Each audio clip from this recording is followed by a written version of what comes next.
अवधूत चिंतन श्री गुरुदेव दत्त श्री स्वामी समर्थ स्वामी सेवा मार्ग या माझ्या चॅनलमध्ये आपल्या सर्वांचं खूप खूप मनापासून स्वागत आहे। श्री स्वामी महाराजांच्या कृपेने आपल्या सर्व इच्छा आकांक्षा मनोकामना पूर्ण होत ही श्री स्वामीचरणी प्रार्थना करते आणि आपण आपल्या आजच्या व्हिडिओला सुरुवात करते। कारण आजच्या व्हिडिओमध्ये आपण जाणून घेणार आहोत सेवा कुलदेवीची, जी की नवरात्रात करायची असते आणि वर्षामध्ये हे 4 नवरात्र येत असतात। बऱ्याच कमी जणांना माहीत आहेत, कारण आपल्याला माहीत आहे शारदीय नवरात्र जे आपण दसऱ्याचे वेळेस करत असतो ती, त्याच्यानंतर येत असते चैत्र नवरात्र जी आत्ता 9 तारखेला गुढीपाडव्याच्या दिवशीपासून सुरू व्हायली, आणि एक असते आषाढ महिन्यामध्ये गुप्त नवरात्र, आणि एक असते पौष महिन्यामध्ये शाकंभरी नवरात्र। या 4ही नवरात्रीला एवढं महत्त्व प्राप्त झालेलं आहे की या नवरात्रीमध्ये आपण कुलदेवीची सेवा करून आपल्या कुळाचा उद्धार करून घ्यायचा असतो।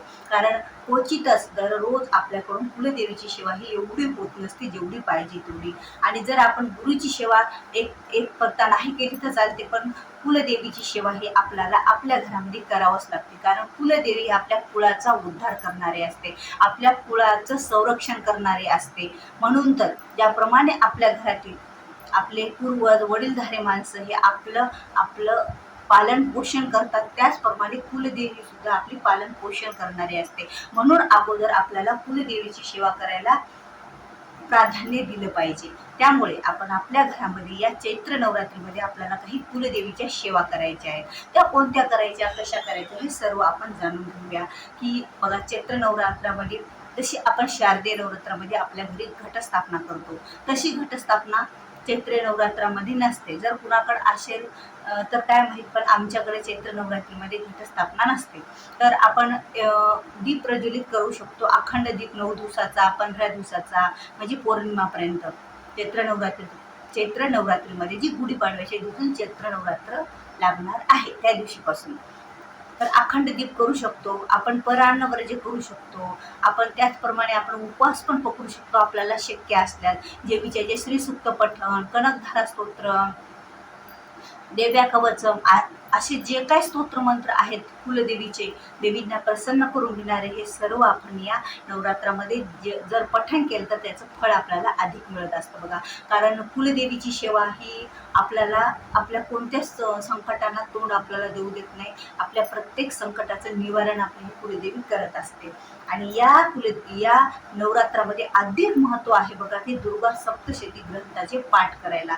आता दुर्गा सप्तशती ग्रंथ हा बऱ्याच जणांना माहीत असेल की कसा त्याचा पाठ करायचा, आणि काही जणांना तो माहिती नसेल। तर मी दुर्गा सप्तशती ग्रंथ बघा, छोटी पोटी आहे दुर्गा सप्तशती पाठाची, आणि तो पाठ आपल्याला 1 ते 13 अध्यायपर्यंत, मग क्षमा नंतर त्याच्यातलं क्षमापण स्तोत्र हे ज्यांनी वाचन केलेलं आहे त्यांना तर माहीतच असेल, ज्यांनी केलं नाही त्यांना देव्या कवच, आर्गला स्तोत्र, त्यानंतर देवीची नावे, आणि त्यानंतर 1 ते 13 अध्याय वाचायचे, आणि त्यानंतर तंत्रोक्त देवी सूत्र, वैकृत देवी सूत्र, प्राधानिक रहस्य, मूर्ती रहस्य सर्व वाचून नंतर क्षमापण स्तोत्र वाचल्याच्यानंतर आपला हा एक पाठ पूर्ण होत असतो। मग हा एक पाठ पूर्ण झाला म्हणजे आज एका दिवशी एक पाठ पूर्ण झाला, मग तसे आपल्याला किती पाठ करायचे, 14 पाठ करायचे 14 दिवसामध्ये, म्हणजे 9 एप्रिल ते 23 एप्रिलपर्यंत ही सेवा आपण करू शकतो। जर तुमच्याकडून एवढे दिवस नाही झाले तर तुम्ही 9 पाठ करा, नाही झाले तर तुम्ही 7ही पाठ करू शकता। पण उपवास पकडायचा का तुमची इच्छा आहे, उपवास पकडायची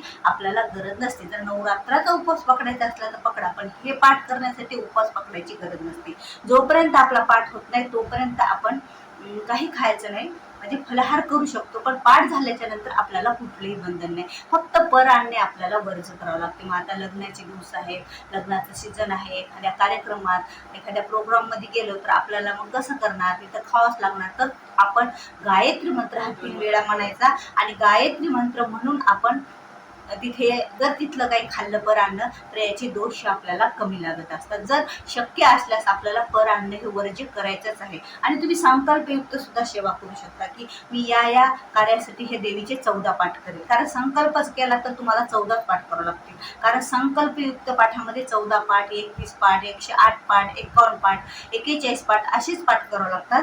पण संकल्पयुक्त सेवेमध्ये 9 पाठ आणि 7 पाठ आपण करू शकत नाही देवीची दुर्गा शक्ती या सप्तशती या ग्रंथाचे। आणि ही सेवा करत करता आपण आपल्या घरामध्ये अखंड दीप सुद्धा लावू शकतो। आपण जसं वर्ज्य करतो बघा, ज्या गोष्टी आपल्या नवरात्रामध्ये त्या सर्व गोष्टी आपण पाळू शकतो, ब्रह्मचर्याचे पालन करू शकतो आणि बऱ्याच गोष्टी आपण पायामध्ये अनवाणी पायाने पण आपण चालू शकतो, पायात नाही घालत. अशा बऱ्याच ज्या गोष्टी आपण ज्या नवरात्रात शारदीय पाळतो या नवरात्रात सुद्धा आपण पाळू शकतो. कारण चारही नवरात्र देवीचे एवढेच महत्वाचे आहे, देवीची उपासना, सेवा आणि पूजा करण्यासाठी. यामुळे कुलदेवी ही आपल्यावर प्रसन्न होत असते आणि ज्या वेळेला कुलदेवीचा आशीर्वाद आपल्या पाठीशी असतो ना त्यावेळेला आपल्या सर्व सेवा ह्या सफल होत असतात. कारण कुलदेवी ही आपल्या कुळाचा उद्धार करणारी असते, आपल्या कुळाचं जपन आणि पालन पोषण करणारी असते, आपल्याला चांगला हा मार्ग दाखवणारी आपली ही कुलदेवी असते. त्याप्रमाणे कुलाचाराप्रमाणे आपणाला चैत्र नवरात्रीमध्ये अशा प्रकारे आपल्याला चैत्र नवरात्र साजरं करायचं असतं. मग 14 पाठ झाल्याच्या नंतर काय करायचं? 14 पाठ झाल्याच्या नंतर तुम्ही एखादी सवासीन, एखादी छोटी मुलगी जेवू घालायची, पूर्णाची आरती करायची, 21 पूर्णाच्या आरती आणि पूर्णाचा नैवेद्य देवीला अर्पण करायचा. याप्रमाणे आपण सेवा करू शकतो आणि ह्या सेवा आपल्याला खरंच खूप उच्च स्तरावर पोहोचणाऱ्या असतात. कारण कुलदेवीची सेवा म्हणजे अन्यसाधारण सेवा नसतात. या सेवेमुळे आपल्या बऱ्याच अडचणी, प्रश्न हे सुटलेले असतात. कारण दुर्गा सप्तशती ग्रंथाचे 14 पाठ म्हणजे एक नवचंडी करण्याचं पुण्य आपल्याला मिळतं. जर आपल्याला नवचंडी करायची असलं तर एवढा खर्च लागतो आणि बराच असा वेळ आपला हे होत असतो, पण ह्या 14 पाठातून आपल्याला नवचंडी करण्याचं पुण्य प्राप्त होत असतं. म्हणून महिलांनो ही संधी आपल्याला सोडायची नाही. कारण चैत्र नवरात्र यायला लागले आणि विशेष महत्वाची गोष्ट गुढीपाडवाच्या दिवशी आणि चैत्र नवरात्र सुरू होणार आणि त्या दिवशी आहे देवीचंच आपल्या मंगळवार आणि शुक्रवार हे देवीसाठी खूप असे महत्वाचे वार आहेत. या दिवशी देवीची उपासना, सेवा केल्याचे एवढं महत्व असतं आणि यामुळे आपल्यावर सर्व संकटांचे निवारण होत असते, सर्व आपल्या इच्छा, आकांक्षा ह्या पूर्ण होत असतात. म्हणून आपण आवर्जून चैत्र नवरात्र हा साजरा करायचा. जसं अश्विन नवरात्रप्रमाणे मनातून, भक्तीतून, श्रद्धेतून आपल्याला आपल्या देवीची पूजा आणि आराधना आणि सेवा करण्याची संधी आपल्याला सोडायची नाही. कारण देवी आपल्याला ह्या 4 वर्षातून 4 नवरात्र प्राप्त होतात देवीची पूजा आणि आराधना करायला. आणि काही नवरात्र आपल्याला माहीत नसतात, पण जेवढे नवरात्र आपल्याला माहीत आहेत आपण ती सेवा करायच्या. आणि ही 4ही नवरात्र मी तुम्हाला सांगितल्याप्रमाणे या 4ही नवरात्रात आपण आपल्या देवीची सेवा करू शकतो. कारण या नवरात्रीमध्ये सेवा करायला विशेष असं महत्व असतं. या विशेष महत्व असल्या कारणाने ही नवरात्र आपल्याला अधिक पुण्यदायी असतात आणि देवीची कृपा, आशीर्वाद नवरात्रामध्ये आपल्या भक्तामध्ये जास्तच पडत असतात. म्हणून ही संधी महिलांनो किंवा कुणीही आपल्या घरात सोडायची नाही. जर महिलांना पाठ करणं झाले नाही तर पुरुषांनी करू शकतात, घरातली एखादी व्यक्ती देवीची पाठ करू शकतात. कारण दुर्गा सप्तशती ग्रंथ हा एवढा पुण्यदायी ग्रंथ आहे की या ग्रंथ वाचन केल्याच्या नंतर खरंच आपल्या कोटी कोटी जन्माचे पाप तर दूर होतात, पण आपल्याला ज्या आपल्या काही इच्छापूर्ती काही आहे त्या सर्व इच्छापूर्ती, मनोकामना पूर्ण करणारा असा हा ग्रंथ आहे. अशी देवीची पूजा आणि सेवा आहे. तर आपण समजा या नवरात्रामध्ये दररोज श्रीसूक्त सुद्धा पठण करू शकतो 16 वेळा. आज 16 वेळा करायचं, उद्या 16 वेळा. तर आपलं बघा एका 8 दिवसामध्ये 9वीपर्यंत जरी केलं तरीही आपल्याच्यानं किती मोठं पाठांतर होत आहेत आपल्या घरामध्ये श्रीसूक्ताचं.